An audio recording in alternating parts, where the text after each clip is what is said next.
Hi, everyone, and welcome to our final vodcast for the Perception and Sensation unit. This is the second part 2 of the Perception unit. It's the fifth vodcast, okay?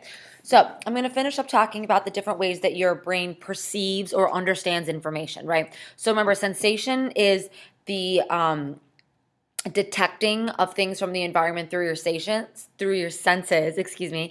And then perception is the organizing, the understanding, the interpreting, right? Sensation is bottom up, perception is top down. Okay. And last time with perception, we talked about the figure ground, the different ways that your mind organizes the world around you through the Gestalt principles, the grouping. We talked about proximity and similarity and closure, right? And depth perception and how depth perception can work with one eye and two eyes, right? So the idea here now, we're just going to continue talking about other things that your brain uses in order to perceive the world around you. Okay, so some of it is, your understanding of how things move, right? Motion perception. So there's a couple of different things that your brain uses to understand motion. The first thing is that you ever do one of those little books where you like flip the books and you go and it looks like the person's moving, right? So this is the ability for your eyes to connect the pictures from one to the next, and so you can see a series of movement and things that only very, very slightly. Okay, those are those flip books. Another example would be movies. There's all those different little scenes in each scene, right? And this, of course, kind of connects to that visual memory. If you remember, you have the iconic and the echoic, the sensory memory, right? And so it holds on to things for 1/10 of a second, and so that allows you to, keep the image in your mind and allow you to perceive it as something is moving even though it's not, right? Another thing that your mind does is something called the pi phenomenon. So this is the idea that you are able to see movement when lights are blinking on and off in succession. So if you've ever seen those like the like merging signs where it's like the arrows and it's like arrow, arrow, arrow, right? And to your mind it looks like it's like arrow, arrow, arrow, like it's like moving, right? But really it's just flashing on and off, on and off, on and off. Another example of this is police lights, right? It looks like it's like right? But really it's just blink on, blink off. In Vegas, you ever seen those ones that it looks like it's like the like the lights on those like crazy hotels in Vegas? It looks like it's like right? It like looks like they're moving. They're not actually moving. What's happening is the lights are flashing on and off, and this allows you to see motion. Okay, it's called the pi phenomenon. All right. So we've talked a lot about the way that you kind of group and understand the world, but what's something that's really cool that your mind does is something called perceptual constancy. So this is the idea that no matter what condition you're in, so no matter what circumstance, what light, what distance, what location, you're actually able to recognize an object as the same, even though it can look very different to your eyes, right? So an example of this is this door right here, right? So this image is very different on your retina than this image, right? This is a rectangle and this is like a parallelogram or whatever. But what's funny is that your eyes, because of constancy, actually see this and this the same, even though they look different technically. Your brain sees them as the same. Okay, another example of this is that you see constant size. So when a dog is running towards you, the image of that dog is actually growing on your retina, but in your brain, you don't see the dog as growing larger. You just perceive it as coming closer. Okay, so it maintains the same size, even though it's actually not the same size on your retina. So a couple different ways that constancy works. The first one I already talked about is size constancy. So objects have a constant size even while our distance from them varies. So for example, we understand that a car, even though it's far, far away, can still hold the same amount of people. We don't actually think the car shrinks and grows, right?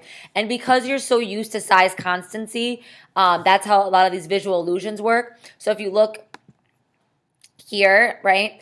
If you had to ask, like, who looks larger, right? This little monster actually looks larger than this monster, but technically they're both the exact same size. But because we know that when things are farther away, in order for them to be the same size, they actually have to be larger, you're able to trick your mind into seeing this illusion. Another example of this is like the moon. You ever see that where like the moon looks huge on the horizon, but then all of a sudden it looks much smaller? So this is called the moon illusion, and this is because it's tricking your eyes using the horizontal lines. Another example is shape constancy. And so this is the idea that you perceive familiar objects as the same form, even though the image is changing on your retina. So that's the example of the door I gave you, or when people move, you don't actually see them like morphing like this, right? You don't actually see the movement, right? You see them as one continuous figure. Okay, so another example of this is like which appears bigger, box A or box B, right? And so if you look, box A obviously looks larger, right? But really, they're exactly the same, right? The only reason that A looks larger is because A is farther back. And so in your mind, in order for A to be where it is, it actually has to be larger because otherwise it doesn't make sense based on your previous perceptions of these things. Another example of how you can use this constancy idea to trick your mind is something called the Ames illusion, the Ames Room. So these two girls are actually the exact same size, but obviously they look very different. And that's because the room, like you are perceived, like when you do this illusion, you actually look at it through like a hole and you perceive the room as being flat. So if the room is flat, right, then she must actually be bigger than her because it's flat. But what's actually true about the room is on a diagonal. So when she's actually moving closer to you, so she gets bigger. But because you think that the room is flat and that doesn't make sense, she must actually be growing, right? So it's designed to demonstrate the size distance illusion and the idea that like things normally don't grow in your vision, but because the room is skewed and you assume it's flat, it looks like they're growing and changing. And it depends on she's little when she's over here and then she's big when she's over here because this room is flat. And so in order for that to make sense, they have to change sizes. It's another example of a visual illusion that works like this. This line and this line are the exact same size, but they don't look that way based on the other things around them.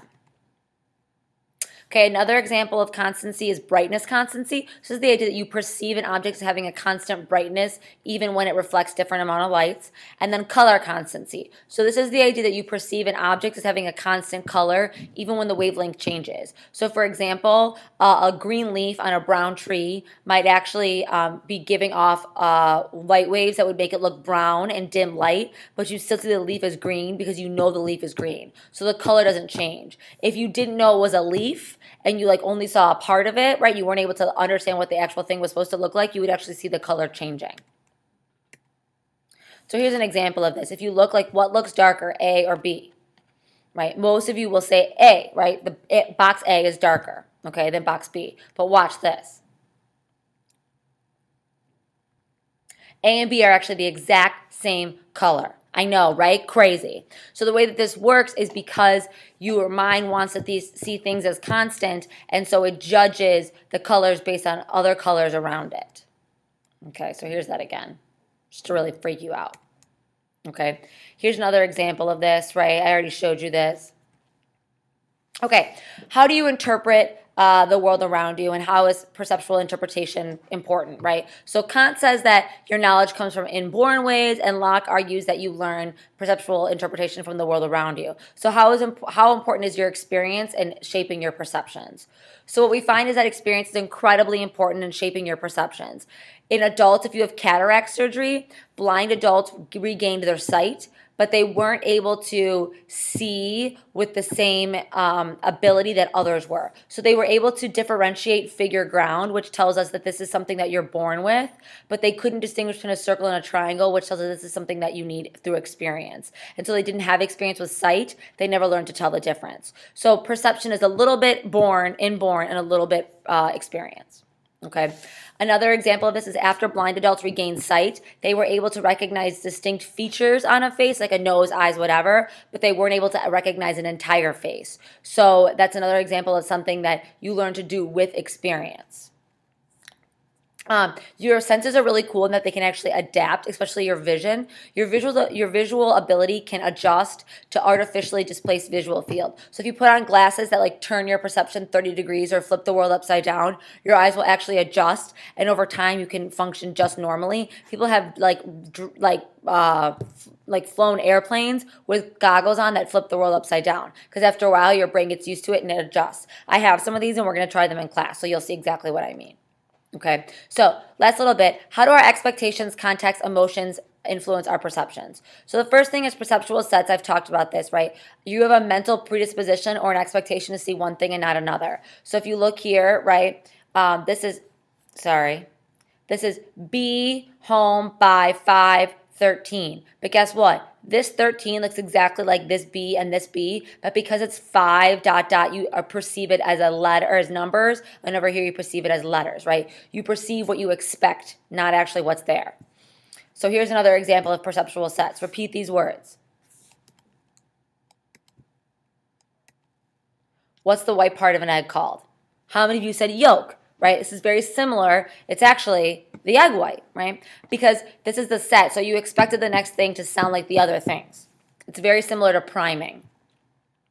Another example of this is that if I showed you this picture right here and this picture right here are exactly the same. But if I showed you this picture first, you see this is a face. If I showed you this woman first, you see this is a woman. So your impression can resist change based on what you expect to see, even if it's ambiguous, okay? Setting is very important when you're understanding the world around you. If you hear someone say eel is on the wagon, you're going to assume they said wheel is on the wagon. If you hear someone say eel is on the orange, like you missed the first part of it, you'll assume it's peel, because what you expect to hear is influenced based on what you heard, like what you think you heard is based on what fits in that sentence, in the context of whatever they said. Okay, culture is also very important. So in East Africa, where they're not used to some of these images like we are, they actually see this as a woman balancing like a box on her head, and the family's sitting underneath the tree. While in a lot of, like, North America, we see them as in a room, and that's a window. Okay, so your culture matters. This is another example of this. I don't know how many of you guys see this as Bill Clinton and Al Gore, but it's actually two pictures of Bill Clinton. But because you change it a little bit and your culture, they were together, president and vice president, you're likely to see both of them, okay? Something else, right? Your emotion and motivation can actually influence your perception. Walking destinations look farther away when you're tired, and a hill looks steeper after listening to sad music. And if you ever notice when you're driving, you hate pedestrians because they walk too slow, but when you're a pedestrian, you hate drivers because they're always rushing you out of the way. So the way that you understand a situation, the way that you perceive it, is a lot of times based on your emotions and your motivation, okay? And then the last thing here is ESP, right? ESP does not exist in psychology. We don't believe it because it has never been tested. There's 3 basic types of ESP: telepathy, clairvoyance, and precognition, okay? But we don't really believe that they exist because there is no scientific proof. That's all for now, AP Psychos. And remember, psychology is flippin' awesome.